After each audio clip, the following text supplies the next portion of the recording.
대적 퇴치설화 보겠습니다. 여기서는 지금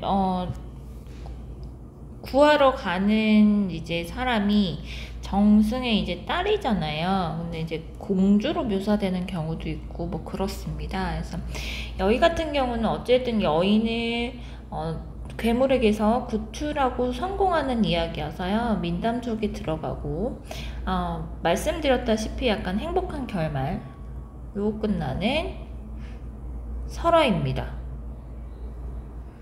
이제 이거 내용은 읽어보셨다는 가정하에 제가 수업을 한다고는 늘 말씀을 드렸고요.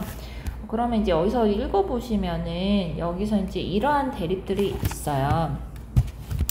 일단은 지상, 그 다음에 지하라는 대조적인 공간적 배경의 설정이 있고요. 당연히 지상이니까 여기는 밝고 여기는 어둡겠죠. 그 다음에 여기의 공간은 선이고요. 여기는 악의 공간 뭐 이런 것들이 있고, 그래서 이렇게 공간적 배경 자체에서 대조적인 것을 통해서 선과 악의 대립을 명확하게 명시해 놓은 설화다라는 것을 보실 수 있습니다. 그 다음에 이제 이런 내용들 이제 읽어보시면 되고요. 자, 1번에 보시면 이런 지하국 대적 퇴치설화에 나타나는 여인이 납치되고 이 여인을 구하는 이런 스토리는 굉장히 우리나라뿐만이 아니라 다른 나라에서도 많이 나타나는 설화다라는 얘기고요. 이 지금 설화적인 화소 이야기의 소재가 사실 중요한 이유는 뭐냐면 이게 이제 고전 소설로서의 말하는 구성적인 것을 잘 갖추고 있는 설화다라는 내용을 얘기를 하고 싶어서 말씀을 드리는 겁니다. 그래서 완결된 허구성, 즉 설화지만 소설로서의 구성을 갖추고 있는, 그래서 설화가 소설의 토대가 된다, 이런 부분들을 같이 살펴볼 수 있는 부분이다 라는 거고요. 이런 상당수의 이런 고전소설이 이런 설화들을 빌려서 사용함으로써 인해서 고전소설이라는 장르가 나타나게 되었다, 이런 것들 생각해 보실 수 있습니다. 그 다음에 3번 같은 경우는 그 민담에 대한 내용이 조금 설명이 되어 있어요. 민담은 일단 흥미중요한 말씀은 처음에 들어갈 때도 말씀을 드렸었고, 비현실적인 이야기, 정기적 이야기들이 좀 있고요. 행복한 결말을 맺는다라는 구조들이 있습니다. 그래서 이런 이제 민담은 보시면 권선징악에 대한 민중들의 이런 염원이 담겼다. 그리고 민담의 주인공들은 대부분 평범한 애들이에요. 이런 애들이 고난이나 시련이 다가왔을 때 의지와 노력으로 극복하더라. 그래서 이런 부분들이 민중의 욕망, 낙관적인 이런 세계관, 이런 것들이 같이 드러나는 것이다 라고 볼 수 있습니다. 그래서 낙관적 세계관을 생각을 해보시면 그렇잖아요. 자, 지금의 현실은 굉장히 힘들어요. 그러니까 민중의 입장에서는 힘겨운 삶을 살고 있다는 거죠. 지배층의 억압이라든가 뭐 가난이라든가 이런 것들, 이런 힘겨운 삶을 이겨나가게 해주는, 지탱해주는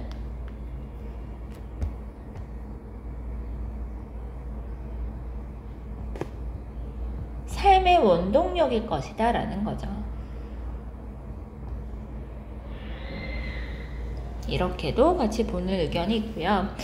특성을 여긴 써져 있지 않지만 하나의 특성을 하나 더 보시면은, 여기서는 이야기를 읽어보시면 알겠지만 주인공이 물론 이제 여인들을 구출해 주긴 해요. 그렇지만 여인들은 분명히 주인공이 구출해야 되는 구출 대상자예요.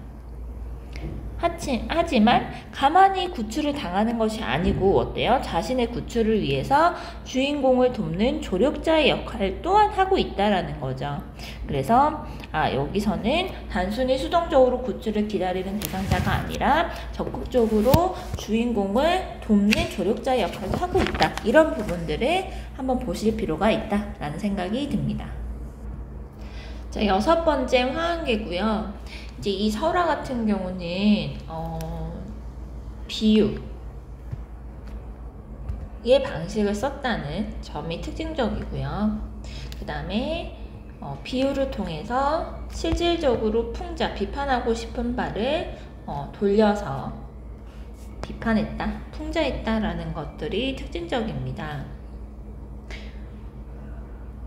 그래서 여러분들 보시면 이제 여기 전체적인 내용을 보시면 할미꽃과 그리고 장미를 대조시켜서 왕으로서 추구해야 할 자세에 대해서 얘기하는 왕에게 충언, 다른 말로 충간하기 위해 지은 설화다라는 것이고요.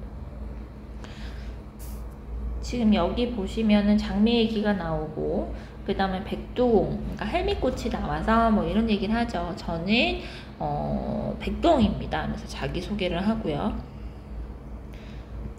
그 다음에 임금께서도 이러한 것을 아시는지 모르겠습니다 라는 표현을 통해서 질문을 하면서 왕에게 충간하는 모습들이 나오는 부분이고요.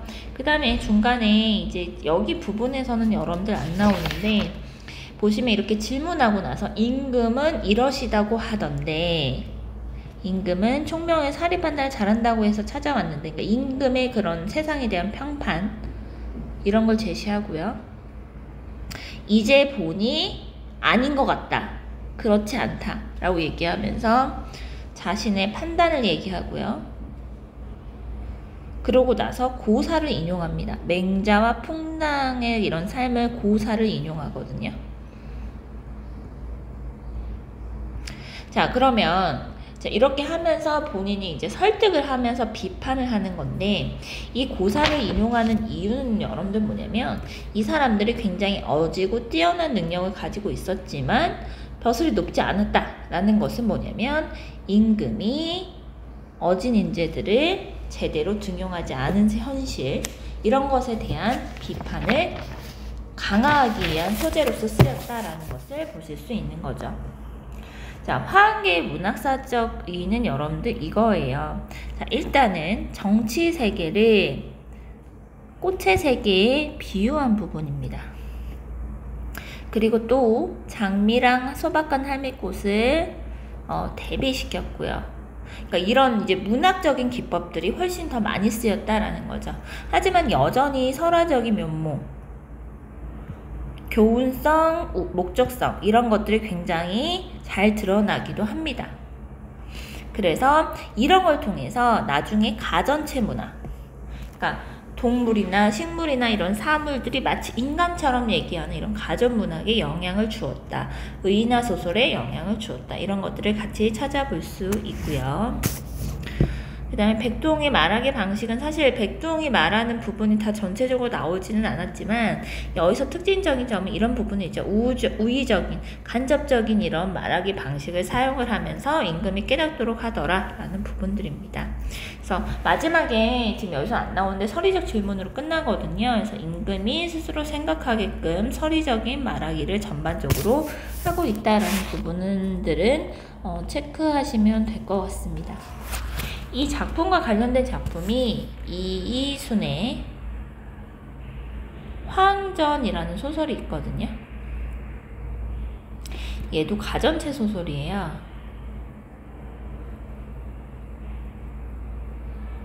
그래서 식물이 당연히 여기서 주인공이고요. 근데 여기서 여러분들 그냥 주제를 보시면은 뭐 이런 내용이에요. 부기보다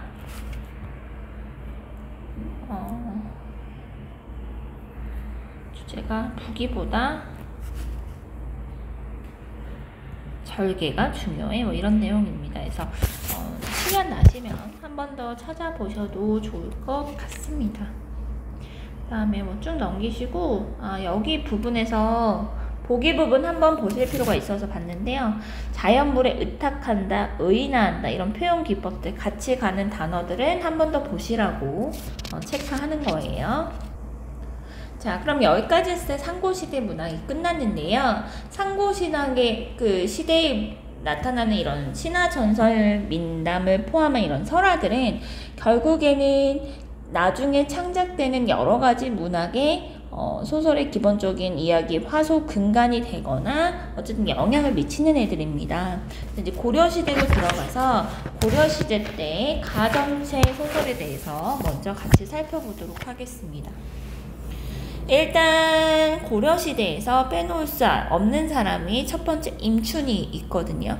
임춘이라는 사람은 본인의 인생을 돌아봤을 때 그 당시에 이런 여러 소설을 창작할 정도로 뛰어난 능력을 가지고 있음에도 불구하고 본인이 실제로 거기서 그 벼슬길에 나가지는 못한 사람이에요. 그래서 그런 불우한 인생들이 있어서 작품에도 본인의 그런 불우한 인생처럼 사물을 바라보는 태도가 부정적이고 경계하는 태도들이 굉장히 많이 나타나 있습니다. 첫 번째 공방전에 대한 내용인데요. 여기서는 요 공방, 돈에 대한 내용이 나옵니다.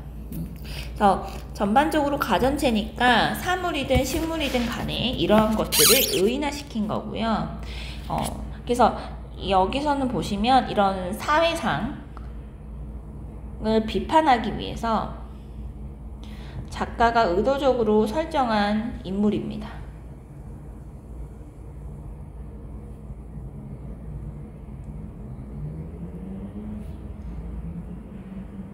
먼저 얘에 대한 설명이 나와요. 겉은 둥그렇고 가운데는 모나더라. 그러니까 얘는 양면성을 지닌 얘다. 뭐 이런 모순적인 성격이다. 이러면서 처음부터 시작을 하기 때문에 굉장히 부정적으로 시작하는 것들이 눈에 보이시죠. 그래서 뭐 관련된 사자성은 뭐 이런 게 있겠죠. 겉과 속이 같지 않다. 표리 부정 뭐 이런 것들일 거고요. 그래서 여기서는 일단은 읽어보시면 그렇게까지는 어렵진 않으시고요. 이렇게 보여주고자 하는 것들이 고전 소설은 명확해요. 자, 그래서 나중에 이제 공방은 이러한 애야 하고 나서 마지막에 사신이 이 공방에 대한 평가를 내리는 부분들이 있고요. 사신의 평가라는 것은 결국 작가가 말하고자 하는 의도, 이런 주제랑 당연히 연결되어 있다라는 거죠. 이런 사신의 평가가 좀 약화된 것이 나중에 고전소설에서 나타나는 서술자의 개입인 것이고요. 자, 그래서 이거는 이제 첫 번째다 보니까 가전에 대해서 설명을 해놨습니다. 그래서 사물을 의인화해서 사람의 일대기처럼 표현한 우의적인 글이다 이거죠. 그래서 일대기라고 하면은 그 사람의 가계, 족보, 그 다음에 그 사람의 무슨 생애라든가 그 사람의 성품이라든가 그 사람의 뭔가 그 다음에 허물 이런 것들이 잘 등장해 있다라고 보시면 되고요. 주로 사회를 비판하고 풍자하고 교훈을 주하고자 하는 목적이에요. 그래서 목적의식이 뚜렷한 문학일수록 문학성은 상대적으로 떨어진다라는 평가들을 합니다. 어쨌든 얘가 많이 보이는 형식은 이거예요. 소개하고요. 행정 및 일대기를 쭉 제시를 한 다음에 마지막에 사신이라는 애가 나와서 이 사람에 대해서 평가를 합니다. 어찌됐든 가전은요, 얘가 주어지는 그 이인이 소설과 기존의 설화와 그 다음에 나타난 소설 문학을 연결해주는 교량적 다리 역할을 하였다. 뭐 이 정도 보시면 될 것 같습니다. 근데 이제 얘는요, 한계점이라고 바라보는 것 중에 하나가 가전은 완벽하게 소설은 아니잖아요. 그러니까 얘는 일단은 어떤 사물이 지니고 있는 의인화 시켜서 그 사물이 지니고 있는 그런 역사적인 사실들을 쭉 관념적으로 나열을 합니다. 그러니까 문학성이 떨어지겠죠. 그 다음에 작품 자체에 내적 세계가 없어요. 그러니까 허구적으로 창작한 별도의 세계가 없다는 얘기죠. 그 다음에 인물이라든가 여기서 인물이 전개해 나가는 사건이라든가 이런 애들에 대해서 서술적인 형상화가 소설보다는 당연히 미흡, 떨어지더라라는 한계점도 가지고는 있습니다. 그래서 이런 부분들을 보시면 됩니다. 그래서 여기서 돈 이야기를 통해서 여러분들 할 수 있는 내용은 여러분들 무엇이냐면 결국엔 이거예요. 작가는요, 여기서는 돈의 폐해를 경계하기 위해서 이 작품을 창작했다라고 보시면 돼요.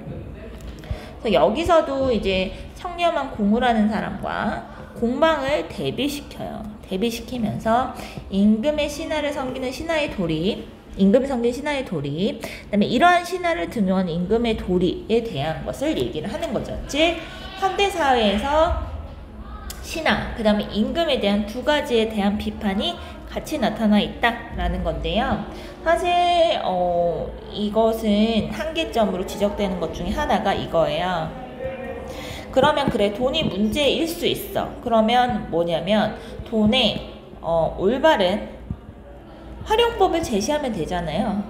대안으로서, 해결 방안으로서. 이런 것은 제시하지 못했다. 자신의 처한 불우한 처지 때문에 감정적으로 단순히 이런 돈의 가치만을 폄하시켰다, 훼손시켰다 라는 것들이 한계점으로 지적이 됩니다. 그래서 같이 알고 계시면 될 것 같습니다. 그래서 여기는 전반적으로 돈의 이중적인 속성에 대한, 그 다음에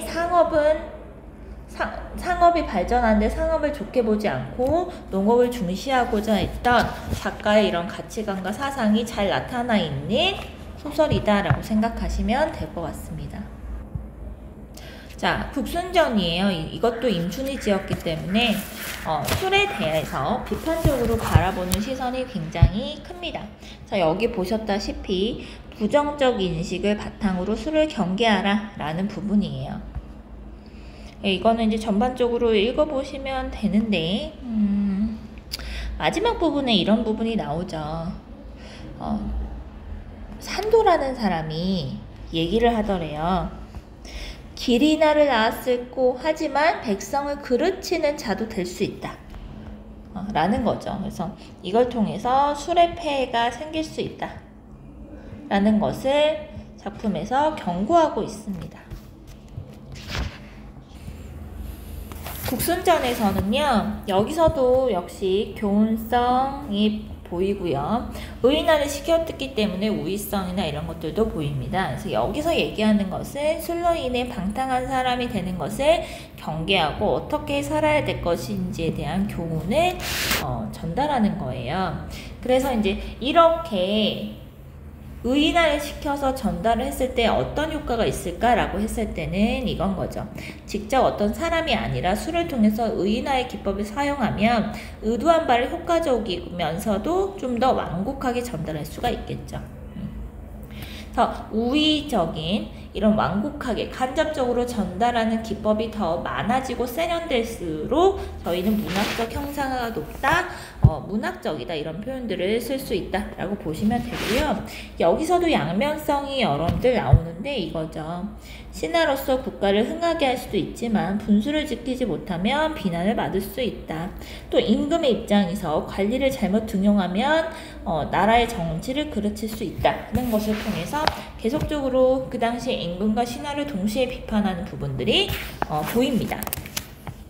그래서 국순을 통해서 비판하고자 한 것을 통해서 다시 한번 나오잖아요.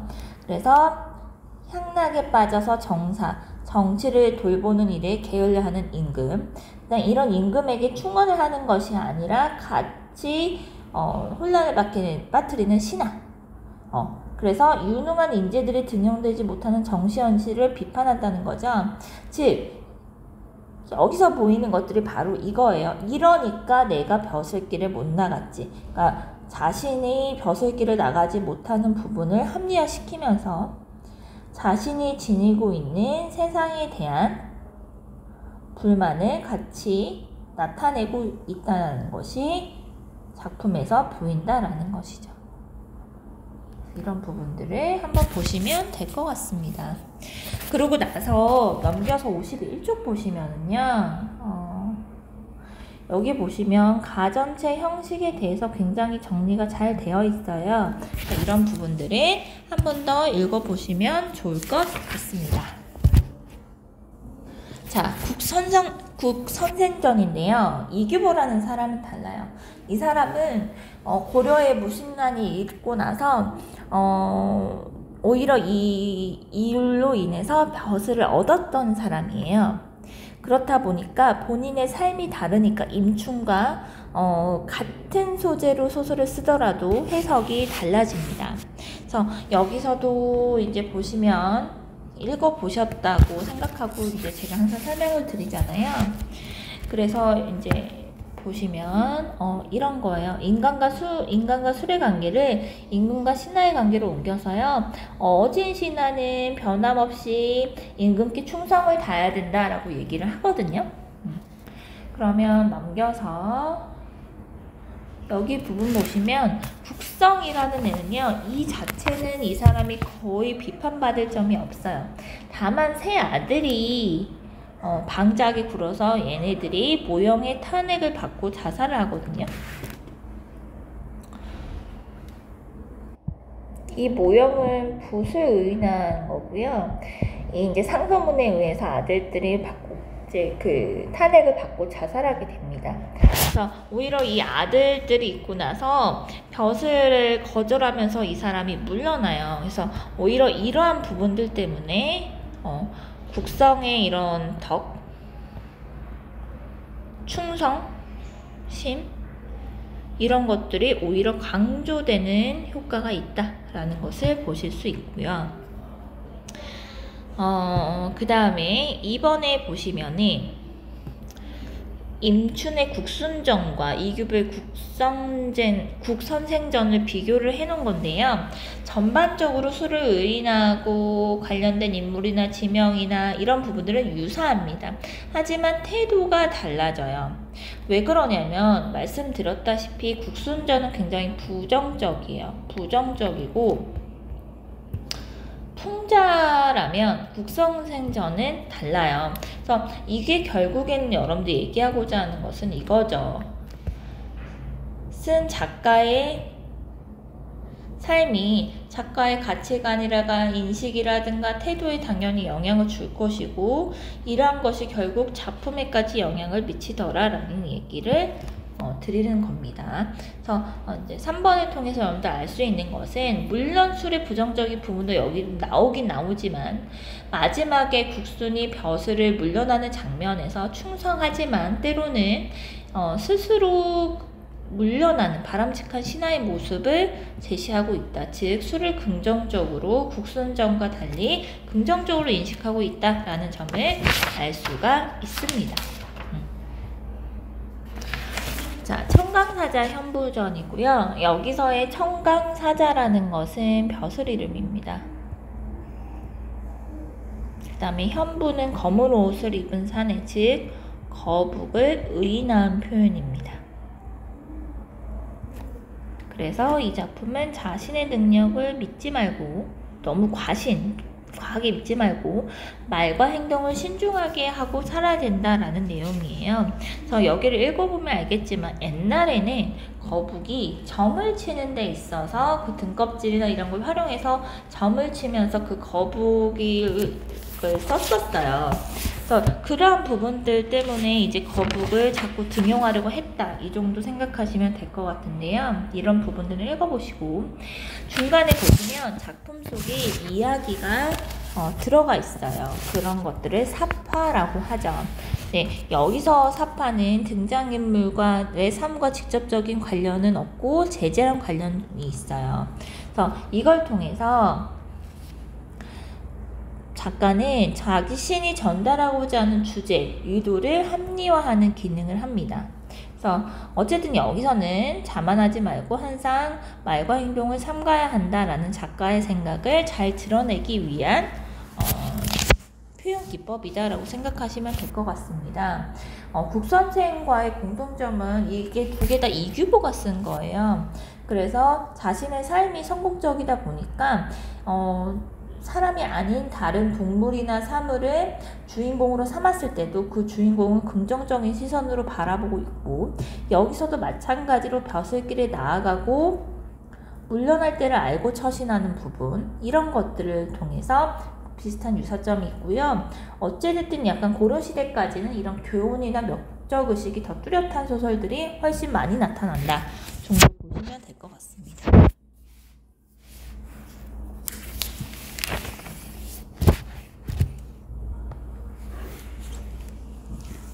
자, 경설이에요. 경설의 이 경자는 거울입니다.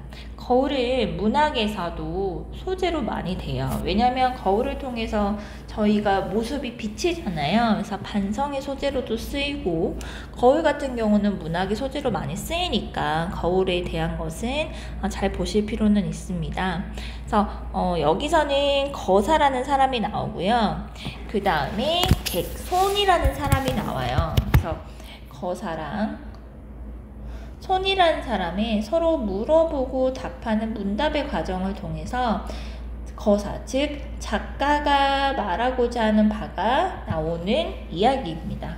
근데 여기서 손은요, 통념이라고도 하고 또는 고정관념이라고도 하고, 그러니까 저희가 상식적인으로 생각했을 때 이런 것을 가진 사람으로서 사람이고, 거사는 그런 사람이 아닌 거죠. 그래서 거사를 통해서 작가가 전달하고자 하는 바가 무엇인가를 볼 건데요. 장면 1에 보시면은 이런 내용이 나와요. 거사에게 거울이 있는데 먼지가 엄청 끼어 있더라 이거죠. 그래서 이 사람이 이런 얘기를 해요. 거울은 원래 얼굴을 비추는 거래요. 그러면 이제 실용적 가치겠죠. 그 다음에 군자가 봤을 때는 거기서 맑은 것을 취하는 거래요. 여기서는 뭐냐면 윤리적 가치예요. 도덕적인 이런 결함, 뭐 이런 것들이죠. 그런데 어쨌든 실용적이든 윤리적이든 거울이 맑아야 잘 볼 수 있는데 너의 거울은 탁해서 아무것도 볼 수 없다, 뭐 이런 얘기를 하면서 의문을 제기합니다. 그랬더니 거사가 답을 하죠. 답을 하는 과정인데요. 먼저 이렇게 하면서 도덕적으로 결점이 있거나 못생기거나 이런 사람들이 봤을 때 먼지가 끼어서 희미한 것만 못하대요. 왜? 그 사람들이 봤을 때는 너무 거울을 깨트릴 만큼 싫으니까요. 그래서 내가 거울을 대하는 것은 차라리 도덕적인 깨끗함만을 추구하는 것이 아니라 그 희미한 것, 그러니까 단점도 포용하고 이해할 수 있는 이런 유연한 태도에 대한 내용을 얘기를 하는 거거든요. 그랬더니 손이 대답이 없대요. 즉 거사가 말하는 주장, 논리를 수용했다라고 이해하시면 되겠죠. 자, 그러면 거사가 말하는 논리, 거사가 말하는 주장은 결국에는 작가의 생각과 맞닿아 있거든요. 그럼 이 사람이 왜 이런 이야기를 했을까를 생각을 해보시면 작가의 삶과 인식과 태도는 결국 작품에 영향을 미친다라고 말씀을 드렸잖아요. 3번 같은 부분 보시면 이제 이해가 좀 되세요. 뭐냐면 현실과 적절히 타협하는 현실주의적 유연한 삶의 태도를 필요하다라고 이 사람은 본 거예요. 그러면서 현실을 등하시하고 지나치게 결백한 삶을 추구하는 태도를 비판하거든요. 이건 왜 그러냐면 2번을 보시면은, 자, 이규범은 그 당시에 신진사대부예요. 즉 새로운 집권층이 된 사람입니다. 기존에 있던 정권이 한번 뒤집혔거든요, 고려 때. 그래서 근데 임충 이런 사람들은 기존의 권력층이고 세상을 등지거나 도피했어요. 그래서 이규범은 그렇게 깨끗한 것들을 추구하는, 정신적인 결백함을 추구하는 이런 사람들의 너무 맑은 거울을 보는 사람들을 규정하면서 오히려 그 사람들이 바람직하지 못하다라고 얘기를 한단 말이에요. 그래서 임춘의 작품과 그 다음에 이규보의 작품이 작가의 삶에 영향을 미치고 그 당시 문학 작품에도 이렇게 드러나잖아요. 그럼 이런 부분들을 생각해 보시면 마치 누구와 같냐면 고려의 유신들과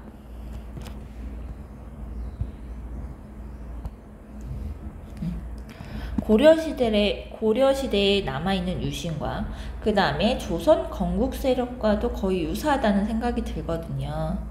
그래서 우리 배웠었잖아요. 고전시가에서 고려 유신들은 뭐라고 얘기해요? 백로. 그리고 까마귀로 묘사돼서 고전시가에서도 엄청 많은 시들이 오고 갔었잖아요. 그쵸? 그래서 막 정몽주의 어머님은 그러잖아요. 백로야 까마귀 있는데 가지 말아라. 검은 물이 들까봐 무섭다 이런 얘기를 하고요. 또 조선 건국 세력 입장에서는 겉만 희면 뭐하냐, 속은 너희들이 까매, 이러면서 서로 비판하는 이런 고전 시가를 보셨던 것처럼 작가의 삶이 이렇게 작품에 영향을 미치는 이런 것들을 찾아보실 수 있습니다. 자, 이욕소에 보실게요. 집을 수리한 경험을 바탕으로서 잘못은 즉시 고치자, 뭐 이런 얘기고요. 여기서는 뭐 다른 거는 크게 없는데 이제 사고의 확장, 그 다음에 자신이 느끼는 일상의 경험에서 느끼는 이런 깨달음을 일반화시키는 이 두 가지 정도를 저희가 같이 찾아보실 수 있을 것 같아요. 그래서 집을 수리하는 것을 사람의 몸에 확장을 시켰고요. 그 다음에 나라의 정치까지 확장시켰죠. 그래서 이런 부분들이 특징적이고, 마지막에 이미 썩어버린 제목처럼 때는 늦은 것이다. 그러니까 삼가지 않겠는가, 이런 내용을 얘기를 하잖아요. 그래서 마지막에 서리법을 제시를 하면서 자신뿐만이 아니라 다른 사람들도 이런 거에 대해서 잘못을 즉시 고쳐야 된다. 세상을 살아가는 데 있어서 이러한 경계의 태도가 필요하다 정도 마무리하는 글이라고 보시면 됩니다. 자, 여기 밑에를 봐도 마찬가지죠.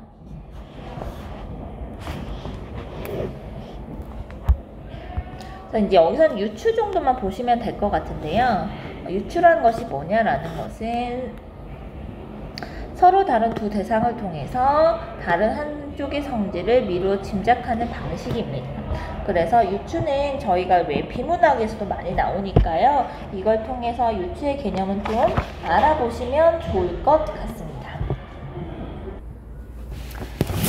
슬긴설이고요. 개와 이의 죽음에 관한 대화를 통해서 나누는 소설입니다. 그 이야기고요. 선입견이나 편견을 가지고 사물을 보지 말자라는 겁니다. 그래서 손과 그 다음에 나에 대한 이야기고요. 읽어보시면 알겠지만 사실 지금도 저희가 생각하는 사고방식에 대해서 다시 한번 깨달음을 주는 내용이기는 합니다. 여기서 특징적인 점은 변증법의 전개 방식이라는 거예요. 그러니까 변증법이라는 것은 뭐냐면 정반 합의 3단계를 거치는 거거든요. 그래서 정이라는 것은 개의 죽음을, 반은 그 다음에 이의 죽음을, 그래서 개와 이의 죽음을 통해서 합은 모든 생명은 중요하다, 이런 걸로 이제 이르는, 그래서 이제 합에서는 이건 거죠. 모든 생명체의 죽음은 동일하다라는 결론을 이끌어내는 부분입니다. 슬견설이 주는 교훈은 이거죠. 미물, 작은 이런 이에 대해서도 죽음에 대한 내용이에요. 그래서 모든 생명체는 살기를 원하고 죽기를 싫어한다 라는 거죠. 그래서 즉 이가 죽는 것은 상관이 없으나 개가 죽는 것은 슬프다라는 것은 손의 생각은 즉 편견, 선입견이다라는 말을 하는 겁니다. 그러니까 이 사람의 가지고 있는 편견과 선입견에 대한 잘못을 나라는 사람이 이끌어준다라는 내용으로 보시면 됩니다. 그래서 차이의 부분에 대해서는 뭐 이런 부분들이겠죠. 겉에 보이는 그런 사물의 크기, 이런 것을 본질적인 것을 보자라는 거죠. 그래서 겉모습만 편견과 선입견을 가지고 있었던 순간, 그 다음에 생명은 누구나 중요하다라는 본질을 바라보는 나의 인식 차이를 통해서 더욱더 저희에게 교훈을 명확하게 전달해 주는 것이다 라고 보시면 될 것 같습니다. 그래서 이제 편견과 선입견이라고 하면 뭐 이런 거죠. 사실 근데 저희도 그런 생각들을 하잖아요. 그러니까 이런 생명이라든가 이런 생명의 경중이라든가 이런 사물의 가치를 뭐로 판단하는 거냐면 외형의 크기, 그리고 판단을 하더라 이거죠. 근데 저희도 살다 보면 사실 그렇게 많이 판단을 하잖아요. 그래서 시간이 지나도 깨달음을 주는 글이다 라는 생각이 들고요. 쭉 넘기시면 여기를 통해서 정반합에 대한 변증법적 전개 방식에 대해서 설명이 나와 있어서 이거는 읽어보시면 좋을 것 같습니다. 왜냐면 이거는 다른 비문학에서도 충분히 적용될 수 있는 논리라서요. 자, 참화설 보겠습니다. 말을 빌려 탔을 때의 이야기라고 보시면 되고요. 일단은 넘겨서 이 68쪽에 대한 내용만 좀 정리하고 끝낼 텐데요.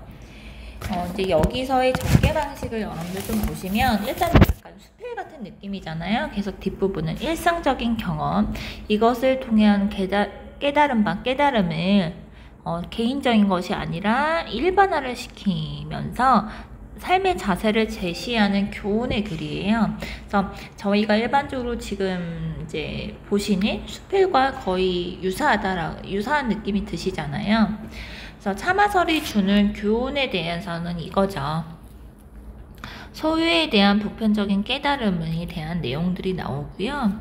그래서 잘못된 소유관념을 경계하고 겸허한 자세를 지내야 된다. 이제 이런 부분들이 좀 있어요. 여러분들이 작년에 배우셨던 정계환경의 그 수호제기, 또 아마 연관성이 같이 있는 소유의 개념에 대해서는 이런 생각이 드실 것 같고요. 노마와 그 다음에 굉장히 잘 달리는 준마의 그 심리를 대조적으로 서술하고 있는 것들이 나오고요. 이런 것을 통한 글쓴이의 경험과 심리를 얘기를 하고 있고, 이걸 통해서 일반적인 깨달음 확대시켜서 사람들이 가진 것은 결국 뭐든지 다 빌린 것인데 소유하는 것으로 생각하고 집착하는 자세를 버려야 된다. 이렇게 얘기하는 글입니다. 그래서 이러한 경우들을 대조하고 사례를 제시하고 있고요. 이 일반적인 개인적인 경험을 유추해서 일반화시키고 있는 글이라고 보시면 될 것 같습니다. 그래서 그 옆에 보시면 69쪽에 설에 대해서 정리를 좀 해놨잖아요. 그래서 이것은 개념적으로 잘 정리가 되어 있기 때문에 이 부분을 좀 잘 보시면 좋을 것 같습니다. 자, 그러면 여기까지 해서 저희가 고려시대 문학의 글을 봤어요. 그래서 여기 보시면은 지금 가전체 문학이라든가 설에 대한 내용이나 그 다음에 이규보의 이런 삶에 대한 내용들을 한번 보실 필요가 있거든요. 그러면 작품이 더 잘 이해가 돼서 71쪽까지의 내용을 잘 읽어보셨으면 좋겠습니다. 다음 시간에는 이제 본격적으로 조선시대의 작품을 들어가도록 하겠습니다. 수고하셨습니다.